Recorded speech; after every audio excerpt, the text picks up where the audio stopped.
오늘 에스겔서 37장의 내용을 한마디로 말씀드리면, 이미 죽어서 마른 뼈가 된 것 같은 그런 상황에서도 하나님은 능히 자기의 약속과 자기의 뜻을 이루어 가실 수 있으신 분이시다. 하나님은 자신의 약속과 자신의 원하시는 바를 반드시 이루실 수 있으시는 의지를 지니시고 또 그것을 이루어 내시는 분이시다. 이것이 오늘 37장의 내용입니다. 그래서 그 뜻, 약속하신 뜻, 하나님의 의지를 실행하심으로 하나님께서 여호와 하나님, 이스라엘 백성과 관계하신 하나님이시라고 하는 것, 어떤 범신론적인 어떤 가시 아니고 이스라엘과 자기 백성들과 관계되신 하나님이라고 하는 사실, 실로 실존하시는 하나님이라고 하는 사실을 반드시 드러내시기를 기뻐하시는 분이시다. 이것이 성경이 오늘 밝히고자 하는 내용입니다. 1년 반 전에 주전 586년에 나라가 다 패망하고 바벨론에 사로잡혀 왔던 에스겔 선지자, 하나님의 말씀을 듣게 됩니다. 하나님에 의해서, 하나님의 손에 의해서, 그리고 하나님의 신에 의해서, 성령이시죠. 하나님의 신 스피릿, 루아흐. 그런데 영어는 스피릿인데 대문자 스피릿, 하나님의 영, 그러니까 성령에 의해서 어디론가 이끌려 갔습니다. 어디든가 이끌려 가는데 이것이 비전인지 환상인지 실제인지 성경에서는 명확하게 밝히고 있지는 않습니다. 그래서 우리가 보통 에스겔의 환상이라 이렇게 말하는데 이것이 비전이냐 실제이냐, 물론 비전일 가능성이 더 크지요. 환상의 가능성이 크지만 이건 무엇과 비슷하냐면, 우리 사도 바울이 내가 14년 전에 내가 하늘로 이끌려져 갔는데 내가 몸 밖에 있었는지 몸 안에 있었는지 모른다, 그런 표현을 썼습니다. 그러니까 아주 신비한 어떤 형태인 것이지요.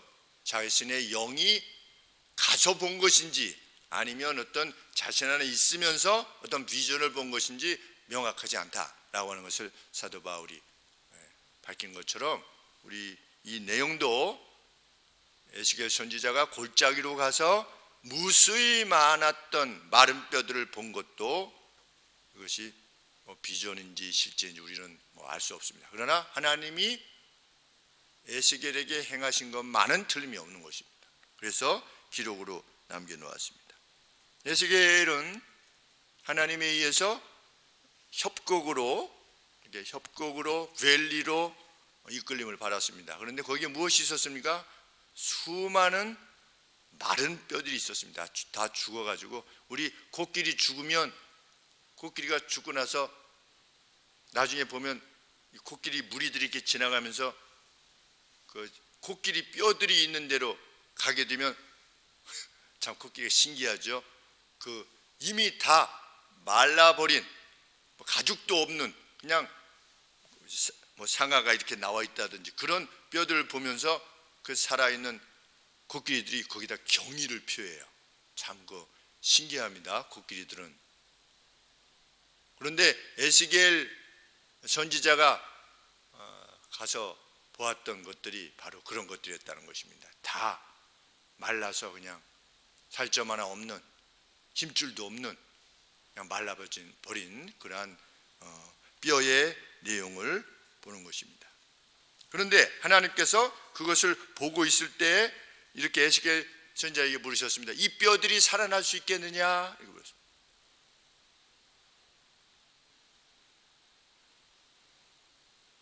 그랬더니 에스겔 선지자가 지혜롭게 답변하죠.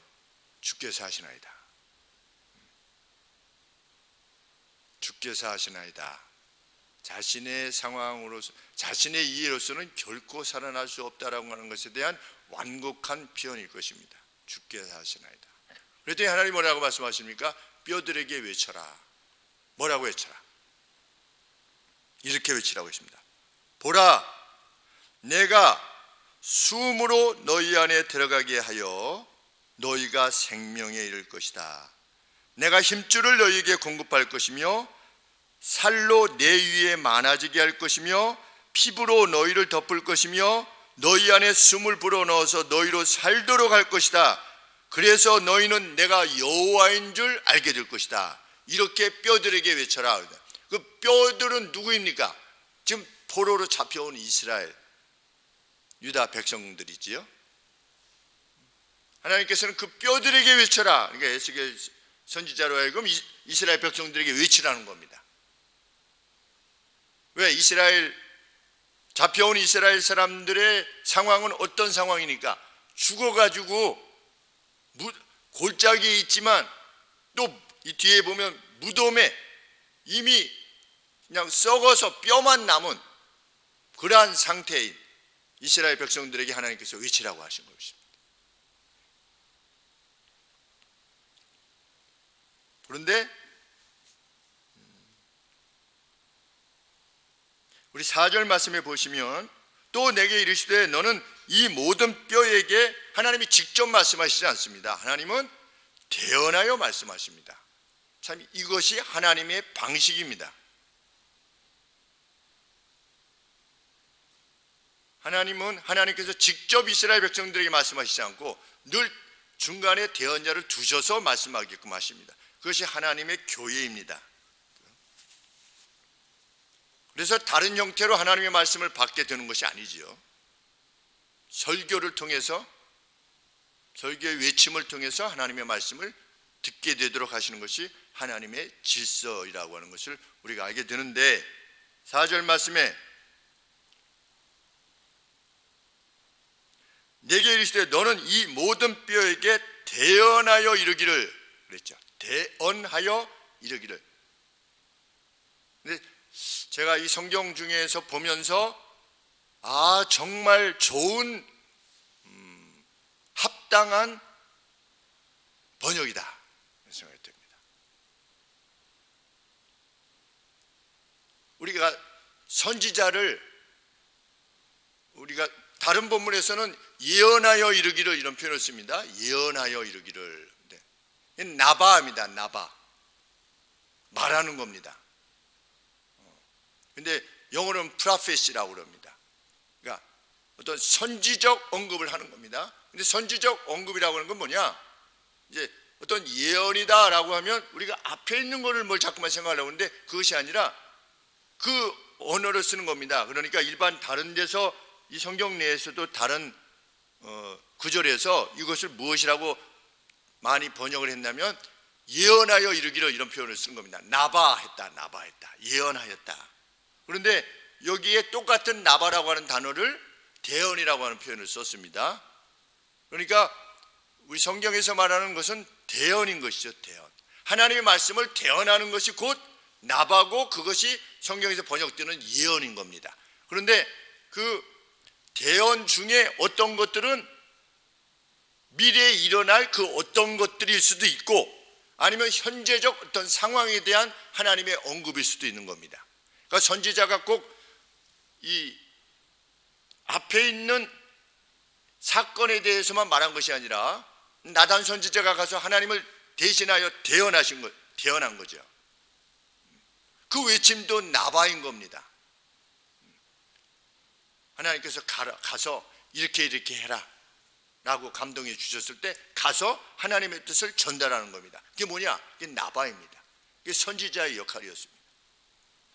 하나님께서 에스겔 선지자에게 말씀하시는 것입니다. 너는 가서 하나님이 이렇게 말씀하셨다라고 외쳐라. 그래서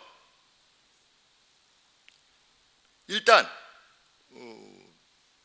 에스겔이 외치는 거죠. 누구한테? 뼈들한테. 왜 하나님이 뼈들에게 외치라고 했습니까? 그 뼈는 누구입니까? 실제로는 이스라엘이죠.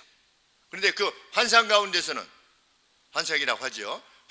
비전 가운데서는 뼈들에게 외치는 겁니다. 뭐라고? 하나님께서 너희를 다시금 큰 군대로 만드실 것이다.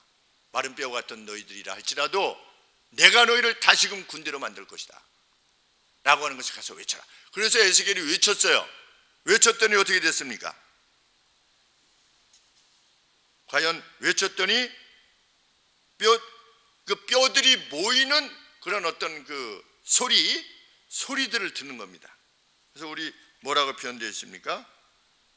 7절에 보시면 내가 명을 쫓아 대언하니 대언할 때에 소리가 나고, 무슨 소리입니까? 이 뼈 저 뼈가 이렇게 막 우두두둑 하면서 이렇게 연결되어지는 이 뼈 소리를 듣는 겁니다. 누가? 에스겔 선지자가. 그 다음에 무엇을 보았습니까? 흔들림을 들었다. 막 흔들리는 것입니다. 무엇이? 이렇게.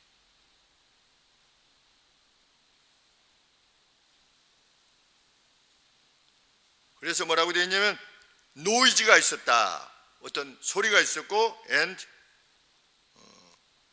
rattling 그랬는데 흔들림이 있었다.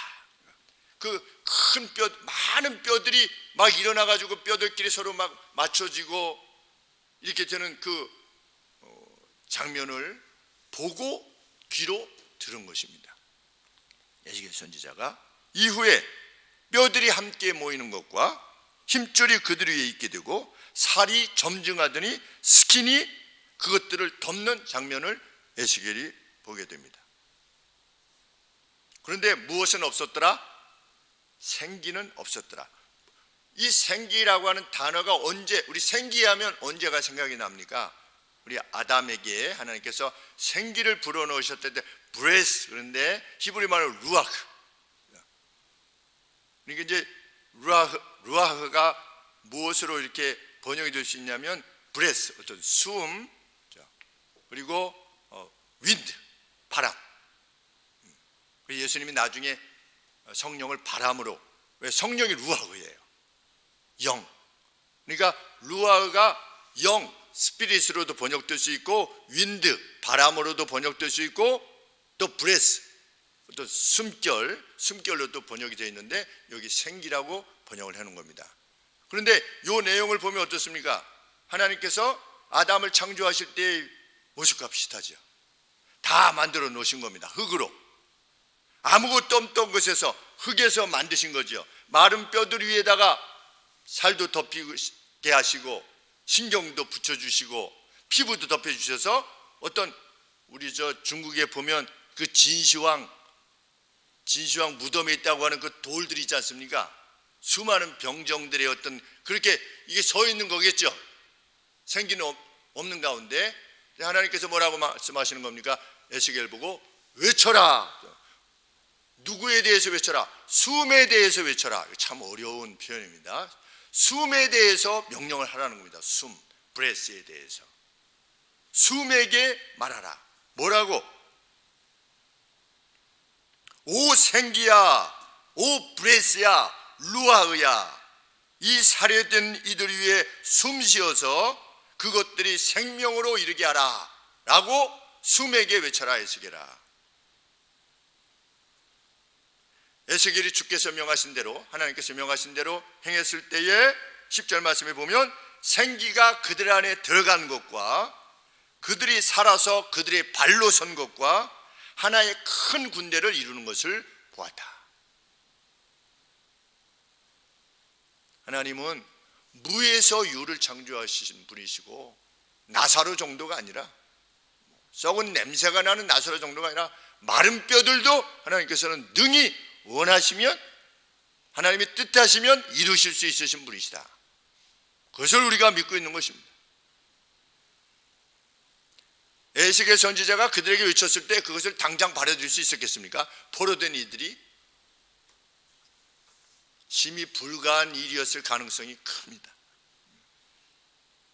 그럼에도 불구하고 하나님은 하나님의 길을 가시는 겁니다. 하나님의 뜻하시는 바를 가시는 거죠. 이스라엘이 회개하든 아니든 관계없이 하나님은 하나님의 길을 그냥 가시는 겁니다. 따를 자는 따르는 겁니다. 진리를 참으로 사모하는 자는 그 길에 동참하려고 하게 될 것이다.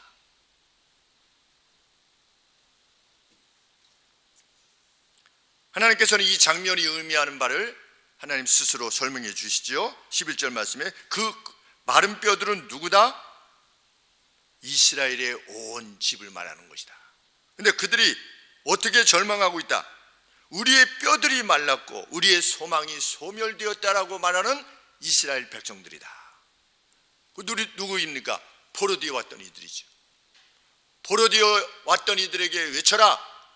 너희들의 판단과 달리 마른 뼈들과 같은 소망 없는 완전히 좌절된 너희들의 형편에 대한 너희들의 고백과 달리 나는 내 이름을 둔 내 백성 나의 피플이라고 했습니다. 마이 피플, 내 백성에 대해서 지닌 나의 뜻을 지탱할 것이다. 그들이 회개했습니까? 아닙니다. 회개했다는 내용 없습니다. 그럼에도 불구하고 하나님은 하나님의 뜻하신 말을 이루어 가는 것입니다. 역사란 그런 것이다. 알파와 오메가가 되신다. 역사에 대한 목적을 가지시고 이루어 가시는 분이시다. 그래서 구속의 역사라고 하는 측면에서 차원에서 모든 성경을 해석해야만 된다. 그리스도 중심적 설교라고 하는 것이죠. 하나님 중심적 설교. 하나님이 이렇게 밝히십니다. 나는 포로됨의 절망이라고 하는 마치 무덤과 같은 그들의 무덤을 그 괴로운 상황, 절망의 상황을 열어 무덤으로부터 너희들을 나오게 하여서 내가 이스라엘 땅으로 너희를 이끌 것이다. 이미 약속하시지 않았습니까? 잡혀오기 전에도 이미 선지자들을 통해서 70년 만에 고토로 너희가 돌아오게 될 것이다. 내가 예언케 하였는데, 대언케 하였는데 내가 그것을 반드시 이룰 것이다. 13절에 내 백성아 이렇게 표현하시죠. 내 백성들아 내가 너희 무덤을 열고 너희로 거기서 나오게 한즉 너희가 나를 여호와인 줄 알 것이다. 하나님의 백성인 이스라엘과 특별한 관계에 있는 그 신임을 너희들이 알게 될 것이다. 그냥 갓이 아닌, 우리 성경에는 갓은 하나님으로 번역을 했고 우리와 특별한 관계를 지니신 분으로서의 하나님을 여호와라 이렇게 이름하는 것이죠. 그러니까 일반 명사지요. 갓은 그냥 신, 그러나 여호와라고 하는 신임을 알게 될 것이다.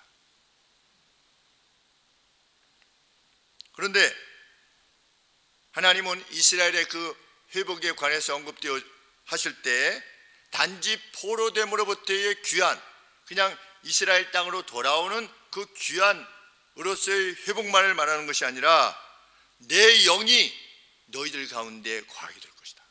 이것까지 약속하시는 겁니다. 14절에 또 내가 나의 신을, 나의 스피릿을, 성령이지요, 성령을 너희 속에 두어서 너희로 살게 할 것이며 내가 또 너희를 너희 고토에 거하게 할 것이며 나 여호와가 이 일을 말하고 이룬 줄을 너희가 알리라. 나 여호와의 말이니라 하셨다 하라. 내 신을 너희 속에 둘 것이다. 이스라엘의 역사를 보면 언제 하나님의 영이 특별히 그들 가운데 거한 모습을 지녔는가 참 살펴보기 어렵습니다. 그래서 이 내용이 포로되어서 돌아왔을 때의 상황을 말하는 것인지 아니면 이후에 예수님이 오신 이후에 영적 이스라엘에 대해서 말씀하시는 것인지, 우리 성경을 보면 성경은 늘 하나님께서 말씀을 주실 때 가까운 어떤 예언의 내용을 말씀하신 다음에 멀리 있는 세상 끝에 대해서 말씀하십니다. 그런데 어떤 구별을 딱 두시지 않아요. 그때가 겨울이 되지 않도록 그 환난 날을 조심해라, 그렇게 기도하라. 우리 예수님 말씀하셨을 때 그것은 분명 AD 70년에 있었던 로마에 의한 예루살렘의 함락을 말하는 것인데도 불구하고 그 뒤를 돌아보지 말아라, 산으로 도망가라 이렇게 하신 다음에 바로 종말에 대한 언급을 이렇게 붙이십니다. 말씀을. 그렇기 때문에 어디까지가 어떤 현재적 가까운 시기까지의 예언이며 어디서부터가 멀리 있는가를 구별한다는 것이 참 쉽지 않은데, 의도하시는 바는 가까운 예언을 하시고 먼 예언을 동시에 묶어 놓으심으로 가까운 예언이 이루어졌을 때 먼 예언도 이루어지겠구나 라고 하는 것을 확인시키시려고 하나님께서 그러한 방식으로 말씀하시는 것이죠. 너희들이 70년 만에 돌아올 것이다. 근데 어떻게 될 거다? 나중에 다윗이라고 하는 왕이 올 것이다. 그리고 그가 다스릴 것이다. 이렇게 가까운 역사, 멀리 있는 것을 동시에 오버랩 시키시면서 성경은 계속 말씀하고 있는 것입니다.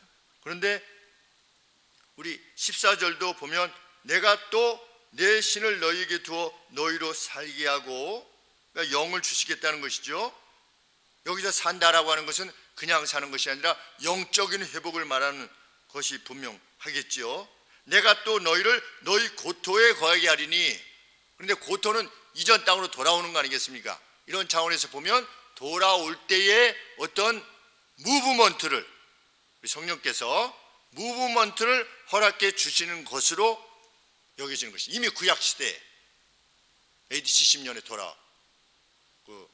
70년 만에 돌아오게 될 때, 그런데 그것이 개연성이 그때 시대를 말씀하시는 개연성이 높다라고 여겨지는 것은 우리 시편에 보면 우리가 돌아올 때 꿈꾸는 것 같았도다 이런 표현을 쓰거든요. 하나님께 감사하면서 찬양하는 그 내용을 이렇게 접하게 될 때에 돌아오는 것이 단지 그냥 육적으로 돌아오는 것만을 기뻐한 것이 아니라 그들이 참 시편을 지어서 하나님께 찬양을 돌릴 만큼 그 안에서도 어떤 영적인 회복이 있었겠구나라고 하는 것을 우리가 인식하게 됩니다. 근데 14절은 고토에 돌아오게 할 것이라고 하는 말과 함께 있는 것을 보면 그때의 상황의 가능성이 큰 것이죠. 내가 반드시 그렇게 하겠다. 근데 그들은 어떻게 살게 되는 겁니까? 그들이 회개해서 살게 되는 겁니까? 아니죠. 그 시기가 되면 내가 어떻게 할 거다? 내가 내 영을 너희들 가운데 부어줄 것이다. 참 이렇기 때문에 우리가 우리의 믿음을 자랑할 수 없는 이유가 그것입니다. 제가 지난번 설교 때도 말씀드리지만 회개하고 돌아갔잖아요. 십자가 밑에서 방금까지 예수님 십자가에 못 박으라고 했던 사람들이 회개하고 돌아갔어요. 왜? 구약에서 그렇게 하실 것이라, 내 영을 그들에게 부어서 회개하는 심령을 줄 것이다 라고 말씀하셨는데 정말 그때 주신 것이죠. 이 사람들의 마음의 태도가 받아들일 거냐 말 거냐가 아니라 하나님이 주시기로 약속했으면 그때 주시는 겁니다. 그리고 기도했기 때문에 오순절 성령 강림이 임하셨습니까? 아니지요. 내가 그날에 내 영을 부어줄 것이다 라고 하는 구약의 말씀을 이루시기 위해서 예언케 하시고 그것을 이루신 겁니다. 오순절 성령 강림은 120명 정도 되는 사람들이 막 달라고 이렇게 성령이 오시옵소서 막 이렇게 해가지고 온 게 아니고, 아버지께서 약속하신 것을 너희는 기다려라 이렇게 하나님이 주도적으로 역사하신 것입니다. 그래서 하루에 막 4,000명 5,000명이 회개하고 돌아오게끔 하시는 것이 누구의 역사였느냐? 성령의 역사였다. 우리가 예수님을 믿게 된 것이 물론 주 예수를 믿으라 했기 때문에 우리가 믿어야 되는 것이 틀림이 없습니다. 그러나 우리의 믿음을 자랑할 것이 하나도 없다는 것이죠. 믿음조차도 공로가 될 수 없다는 겁니다. 그것을 참 인식하는 사람이 그리스도인입니다. 나의 나됨이 전적으로 그리스도로 말미암아 된 것이다. 그것이 자신의 믿음일 때 그런 진정 겸비한 사람일 수 있고, 사랑만으로 충만한 사람이 될 수 있고, 자유롭고 너그럽고 나눠주기를 기뻐하고 늘 소망의 자리에 서기를 기뻐하고 이렇게 될 수 있는 것이죠. 그 믿음이라고 하는 것은 정말 우리를 참 인간으로 만들고 겸비한 사람으로 만드는 것이 틀림이 없습니다. 나의 나됨이 전적으로 그리스도의 은혜라고 하는 사실을 깨닫는 사람만큼 인간적인 사람이 어디 있겠습니까? 실로.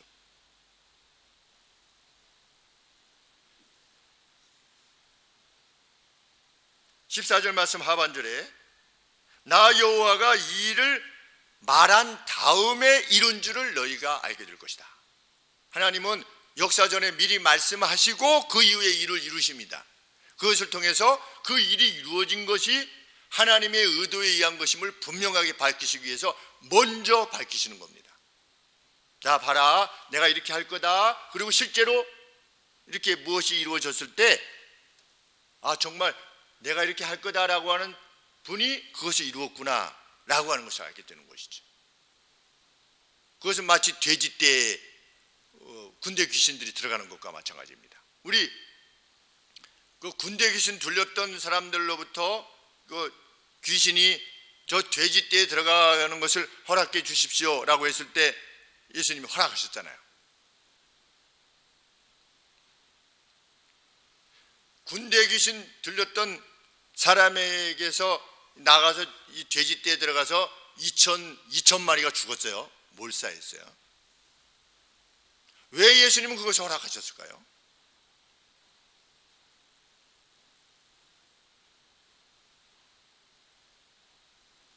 진짜 이 사람으로부터 그 귀신은 안 보이잖아요. 귀신 들린 사람이 막 이렇게 하는 것이 그냥 귀신, 저 사람은 좀 이상해, 귀신 들린 것 같아, 그냥 그런 인식인 거죠. 귀신이라고 하는 실체가 그 안에 있었느냐를 확인시켜 주는 겁니다. 무엇을 통해서? 돼지떼에 들어가게라고 해서 정말 귀신이, 왜 돼지떼가, 멀쩡한 돼지떼가 비탈길에 벼랑이 떨어져서 죽어야만 되는가? 이 사람 안에 있었던 귀신이 실제로 리얼리티라는 거죠. 리얼하다는 겁니다. 예수님은 허락하심으로 뭐 그냥 속이는 것일 수도 있잖아요. 뭐 그냥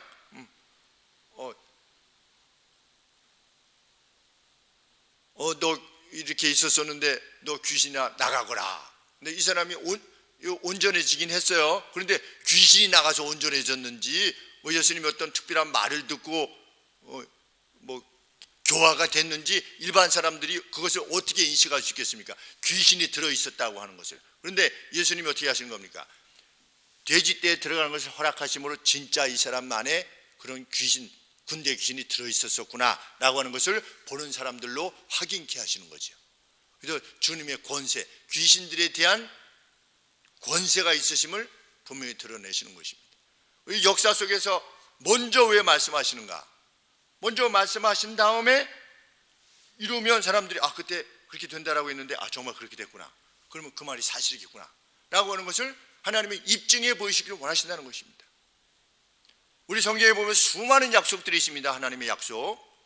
왜 약속을 주시냐? 그 약속대로 행했을 때 내가 어떻게 하는가 보라 이것입니다. 그냥 하나님을 섬기는 것이 그냥 심약한 사람들이, 그냥 기대기를 좋아하는 사람들이나 가서 이렇게 좀 마음이나 좀 토로하고 스트레스 좀 풀고 이런 것이 아니라고 하는 것을 하나님은 보여주시기를 원하시는 겁니다. 수많은 약속들을 주셨죠. 너희가 이렇게 하면 내가 이렇게 할 것이다. 너희가 들어가서도 복을 받고 나가서도 복을 받을 것이다. 너희가 들어가서도 저주를 받고 나가서도 저주를 받을 것이다. 이렇게 하면 이렇게 할 것이다.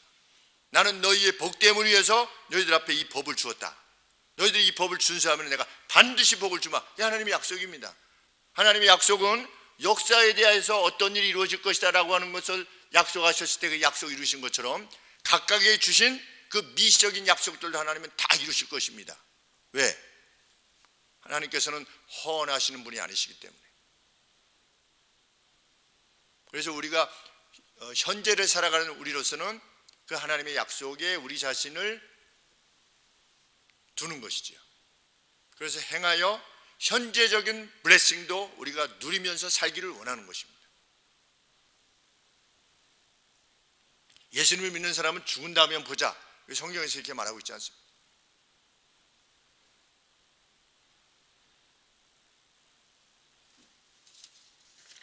이어 하나님께서는 그 회복을 통해서 유다와 이스라엘을 하나로 묶으시겠다. 그것이 15절 말씀부터 23절의 말씀입니다. 남쪽을 대변하는 유다의 지팡이, 북쪽을 대표하는 요셉 지파의 머리 에브라임 지파, 이 막대기를 서로 붙여라. 그래서 하나로 만들어내라. 마치 그것과 같이 하나님께서 이스라엘의 하나됨을 이루도록 하시겠다. 이것 역시 포로되어 돌아올 때에 유다와 이스라엘의 하나됨을 말하는 것인가, 아니면 영적 이스라엘의 하나됨을 말하는 것인가, 명확하게 구분을 해야 될 필요는 없지만 긴 절을 통해서 하나님께서 말씀하셨습니다. 그런데 북이스라엘과 남유다는 통일 왕국을, 다윗에 의해서 통일 왕국을 이루기 전에도 벌써 나눠져 있었고, 이후의 내용들을 보면 북이스라엘과 남유다가 다윗에 의해서 통합되어졌음에도 불구하고 계속하여 반목의 상태에 있었습니다. 하나님의 백성인데도 불구하고. 그러다가 솔로몬 사태에 있어서 나누어졌죠. 그 죄악으로 인해서 나누어져서 북이스라엘은 아시리아에, 남유다는 바벨론에 의해서 멸망이 되었습니다. 그래서 이 주석에 보니까 북이스라엘에서 멸망해서 포로되어 가지 않은 사람들의 일부는 또 남쪽 유다로 내려왔다라고 이렇게 되어 있습니다. 그러니까 남쪽 유다에 합해진 것이죠. 북쪽 사마리아로부터 도망해서 남쪽으로 내려와서. 그런데 그런 상황인 것이죠. 지금 아시리아에 의해서 벌써 722년에 586년이니까 뭐 한 150년, 160년 전에 더 먼저 북이스라엘 멸망한 상태고 다 흩어질 수밖에 없는 그러한 상황이었죠. 이제 남유다는 또 흩어지고 또 그발강가에서 이렇게 가고 그랬는데, 지금 제국으로 다 흩어졌지 않았겠습니까? 유대인들이 세상 곳곳으로 다 흩어져 있었던 것처럼 우리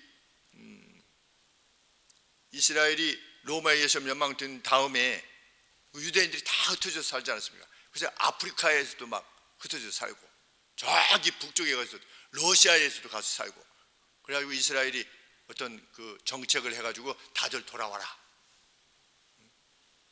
혜택을 주고 이래가지고 막 흑인 유대인들, 뭐 백인 유대인들, 황인종 유대인들이 다 혈통을 따라서 이렇게 모여서 지금 이스라엘을 이루고 있지 않습니까?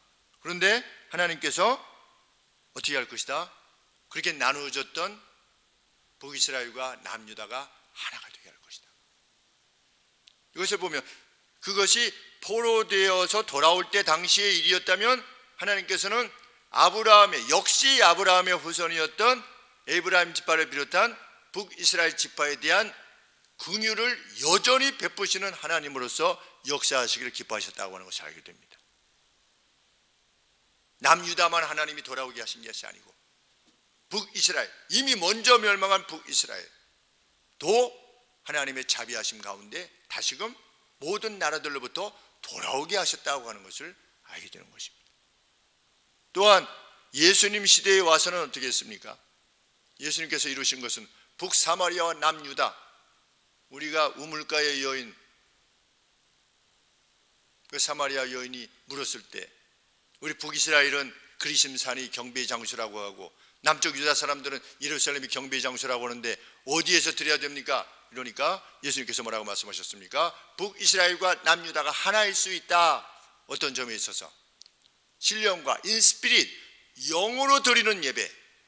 하나님은 영이시니 영에 합당한 예배, 인트루스, 진리 안에서 드리는 예배를 받으실 때가 오는데 바로 이때다 하는 것을 보면 북쪽과 남유다를 하나로 통합하시는 주님의 행하심이라고 하는 것을 또 알게 됩니다.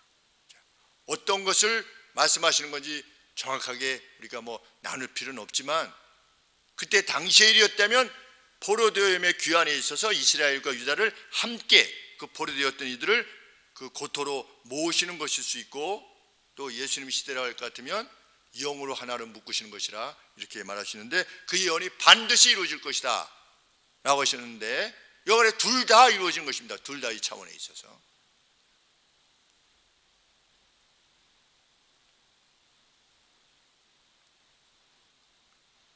이를 위해서 하나님께서는 하나의 왕을 주실 것이다.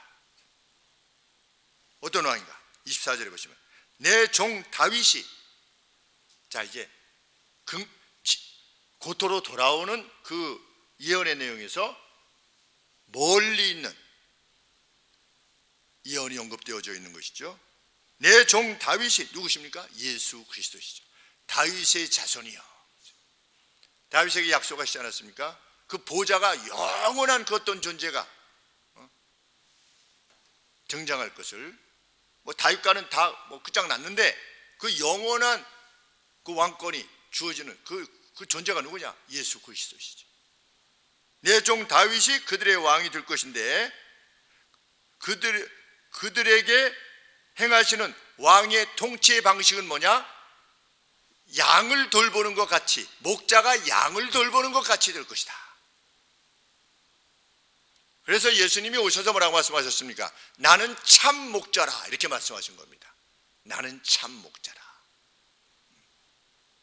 그리고 오병이어의 기적을 행하실 때, 누가복음인가요? 거기에 보면 푸른 잔디 위에 사람들을 50명씩 100명씩 모아셔가지고 이렇게 마치 양떼가 이렇게 풀을 뜨는 그렇게 모여서 앉아서 쉬는 것처럼 그런 모습이 연출되지 않습니까? 그 사람들한테 예수님이 공급하시는 겁니다. 마치 목자가 양들을 돌아보는 것처럼. 그래서 푸른 잔디라고 하는 표현이 있는 것입니다. 푸른 잔디. 이거 푸른 잔디인지 마른 잔디인지 굳이 해야 될 뭐냐? 목자가 양을 돌보는 모습인 것입니다. 그것이 신학적인 어프로치인 겁니다. 구약에서 말하는 목자, 한 목자의 다스림, 그는 왕이면서 동시에 양들을 돌아보는, 양을 치는 목자의 형태의 주권자가 될 것이다. 그가 올 것이다. 그의 다스림 안에 무엇이 이루어질 것이다? 그들이 나의 규례를 준행하게 되고 나의 율례를 지켜 행하며 내가 내 종 야곱에게 준 땅. 참 여기에서도 보면 야곱은 믿음의 사람입니다. 하나님이 누구에게 그 땅을 주셨다고요? 야곱에게 주셨어요. 근데 왜 야곱을 그렇게 못살게 구는지 알 수 없어요. 오늘날 거짓말쟁이로 자꾸만 에서가 한 말 가지고 여기서 그렇게 되어 있지 않습니까? 내가 내 종 야곱에게 주었다. 곧 그 열조가 거하던 땅에 그들이 거하되 그들과 그 자자손손이 영원히 거기 거할 것이요 내 종 다윗이 영원히 그 왕이 되리라. 이제는 장기적인 차원에서의 교회의 확장에 대해서 지금 예언되고 있는 것입니다.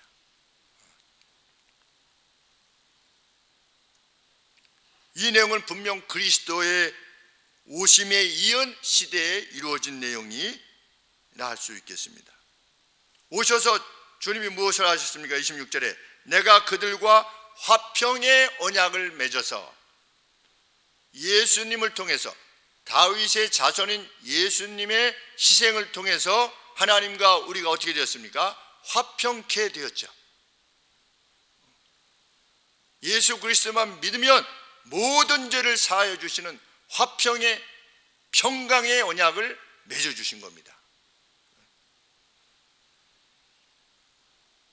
영원한 언약이 되게 하고 또 그들을 견고하고 번성케 하며 내 성소를 그 가운데 세워서 영원히 이르게 하리니. 어디입니까? 교회입니다. 교회. 생츄어리. 나의 성소를 그들 가운데 둘 것이다. 영적 이스라엘. 그들 가운데 둘 것이다. 주님, 이 하나님의 약속대로 영적 이스라엘인 교회는 견고하게 되었고 번성케 되었으며 오늘 24억 명의 성도들을 거느린, 그 양의 무리에 거느린 무수한 영혼들을 거느린 하나님의 양떼가 되었습니다. 하나님의 백성이 되었고 하나님의 군대가 되었습니다.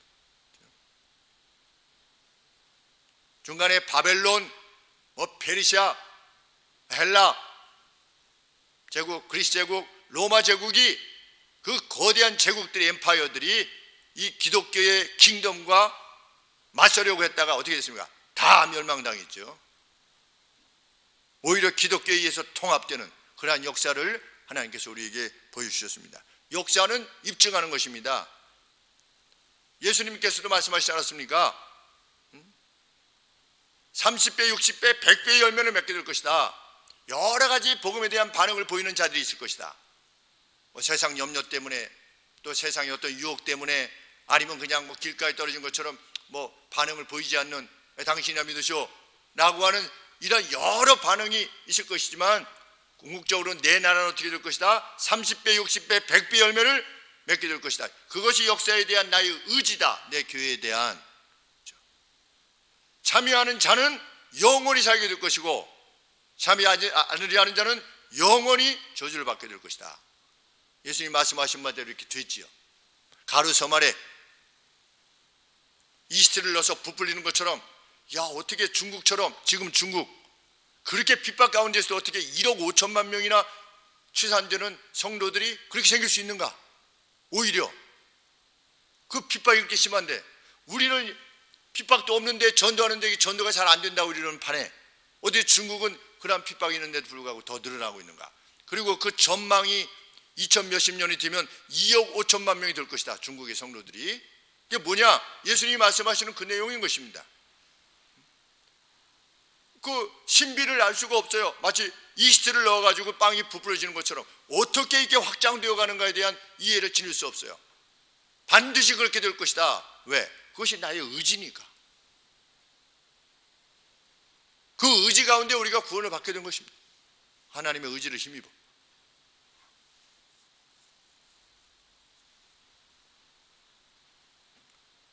이 마지막 말씀은 정말 우리 가슴을 뛰놀게 하는데 28절에 내 성소가 나의 생추어리가 나의 성소가 영원토록 그들의 가운데 있으리니 우리 교회 가운데 있을 거라는 겁니다. 이것이 우리의 확신입니다. 하나님의 성소가 교회인 것이죠. 우리 무리들, 열국이 모든 나라들이 나를 이스라엘을 거룩히 하는 성별하는 여호와인 줄 알게 될 것이다. 하나님께서 교회 안에서 행하시는 그 어떠하심을 통해서 세상 사람들이 저 교회를 구별시키는 그러한 어떤 신 존재가 존재하는구나 라고 하는 사실을 세상에 드러낼 것이다. 무엇을 통해서? 우리의 교회를 통해서, 교회 안에 우리를 통해서. 이것이 하나님께서 뜻하시는 바인 겁니다. 그리고 지금도 하나님은 그것을 이루어가고 계시는 중이지요. 이 약속을 믿고 교회 안에서 교회를 성결케 하시는, 성별케 하시는 하나님의 역사에 내가 동참하고자 하는 이들에게 복이 있을지로다. 영원히. 역사의 모습이 어떠하든 역사는 이 방향으로 흘러갈 것입니다. 과거 포로되었던 이들이 70년 만에 돌아오게 될 때 꿈꾸는 것 같았도다 라고 시편 126편에서 언급하는 것 같이 우리도 그 나라에 이르게 될 때 그런 기쁨의 외침을 외치게 될 것입니다. 그 어떤 모습으로 우리 현재의 모습이 자리하고 있던 개의치 않고 흔들림 없이 이 주어진 소망을 붙들고 행하는 우리가 되어지기를, 그것을 세상이 보게 되는 역사가 있기를 하나님 앞에 늘 소원하게 됩니다. 기도하겠습니다. 역사 전에 말씀하시고 이루신 하나님, 그 부르심 가운데 우리를 불러주셨사오니 감사합니다.